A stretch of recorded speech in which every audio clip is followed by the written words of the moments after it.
दोस्तों तो स्वागत है आप सभी का आज के इस वीडियो में। दोस्तों ये मेरा पहला लॉन्ग वीडियो है, तो चलिए जानते हैं आज के इस वीडियो के बारे में। दोस्तों चाणक्य नीति के अनुसार अगर किसी व्यक्ति में दृढ़ता, बुद्धिमत्ता, नेतृत्व और राजनीति करने की कला हो तो वो वीर, साहसी, होनहार और एक सच्चा देशभक्त होने के साथ इस दुनिया में उसकी फतेह निश्चित है। परंतु भारत का इतिहास देखे तो उसमें ऐसा शूरवीर का नाम आता है जिसमें यह सारे गुण मौजूद थे।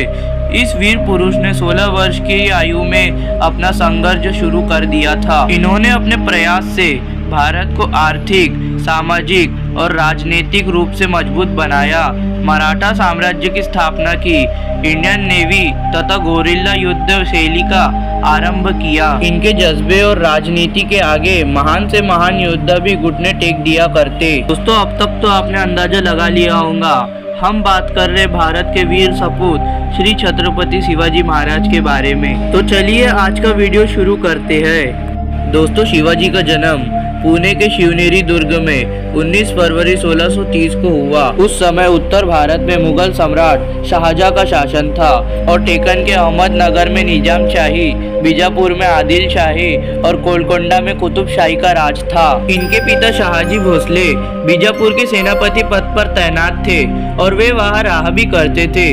दरअसल मुगल बीजापुर पीस टेरिटरी के तहत शाहजी भोसले को बीजापुर के साउथ में भेज दिया गया था। इसी के साथ ही उन्हें पुणे की जागीर कलेक्ट करने की भी अनुमति दी गई थी, लेकिन वहां रहने की नहीं। इसीलिए उन्होंने पुणे की जागीर अपनी पत्नी जीजाबाई और बेटे छत्रपति शिवाजी महाराज के नाम कर दी थी।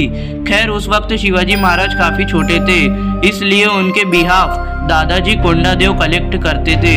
शाहजी के न रहने पर दादू जी ने ही एक अच्छे भावक की तरह शिवाजी का लालन पालन किया, उन्हें राजनीतिक और प्रशासनिक शिक्षा दी। इसी के साथ उन्होंने शिवाजी को तलवारबाजी, घुड़सवारी और निशानेबाजी का ज्ञान भी दिया। शिवाजी बचपन से ही अपने माता के प्रति बेहद समर्पित थे। उनकी माता जीजाबाई काफी धार्मिक थी। उन्होंने अपने पुत्र को रामायण, महाभारत, धार्मिक ग्रंथों के आदर्श बताकर बचपन से ही उन्हें महान बनने की प्रेरणा दी थी। इसके अलावा उन्होंने शिवाजी को बुद्धि, कौशल्य, संवेदनशीलता, अहानुभूति और अंतर्ज्ञान जैसे गुण भी सिखाए। जीजाबाई ने शिवाजी का चरित्र निर्माण करने के लिए आधारशिला का काम किया। इसके साथ ही शिवाजी के चरित्र विकास में गुरु रामदास की शिक्षा का भी प्रभाव था। रामदास शिवाजी के एक प्रकार से गुरु ही थे। उन्होंने मराठाओं को संगठित करने और मातृभूमि की रक्षा करने का भी संदेश दिया था। माताजी, दादाजी और गुरु की प्रेरणा पाकर शिवाजी बचपन में ही एक साहसी योद्धा बन चुके थे। आइए अब जानते हैं कि शिवाजी महाराज ने कैसे अपने संघर्षों की शुरुआत की। Concept of Shivaji Maharaj. दोस्तों शिवाजी जब 16 वर्ष के हुए तो उनके दादू जी की मृत्यु हो चुकी थी, जिसके बाद पुणे का एक्चुअल कंट्रोल उनके पास आया। परंतु शिवाजी महाराज को आदिल शाह की गुलामी मंजूर नहीं थी। दरअसल पुणे अभी भी आदिल शाह के क्षेत्र में आता था। शिवाजी को तलाश थी सिर्फ एक मौके की, ताकि वो जल्द से जल्द आदिल शाह के चंगुल से छुटकारा पाके वहां अपना स्वराज्य स्थापित कर सके। और उन्हें जल्द ही ये मौका मिला भी, जब 1646 में सुल्तान मोहम्मद आदिल शाह की तबीयत बिगड़ने लगी, जिससे बीजापुर में राजनीतिक उथल पुथल शुरू हो गई। शिवाजी ने उसका फायदा उठाकर तोरनागढ़ के किले पर आक्रमण करके उसे अपने कब्जे में ले लिया। इस आक्रमण में उनका साथ एक छोटी सी मावल सेना ने दिया था। इस मावल सेना का निर्माण शिवाजी ने मावल लोगों को इकट्ठा करके किया था। शिवाजी जानते थे इन लोगों के अंदर देश प्रेम का जज्बा है, अगर जरूरत थी तो इन्हें सही नेतृत्व देने की। इसलिए शिवाजी ने इन्हें गोरिल्ला युद्ध शैली में कुशल बनाया।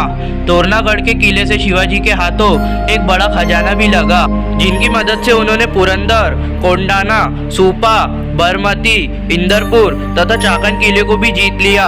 यह सभी किले पुणे और आसपास के क्षेत्र में मौजूद थे। इसी बीच शिवाजी ने रायगढ़ में अपने राजधानी की भी स्थापना की। दोस्तों इस पूरे विस्तार में शिवाजी का बस एक ही सिद्धांत था, और वह था कम से कम नुकसान में अधिक से अधिक राज्यों की विस्तार करना। दोस्तों तो खैर आज के लिए बस इतना ही। ऐसी ही और इंटरेस्टिंग वीडियोस देखने के लिए हमारे चैनल को सब्सक्राइब जरूर करें, और अगर आप चाहते हैं मैं इस वीडियो का एक और पार्ट बनाऊं तो हमें कमेंट में जरूर बताएं।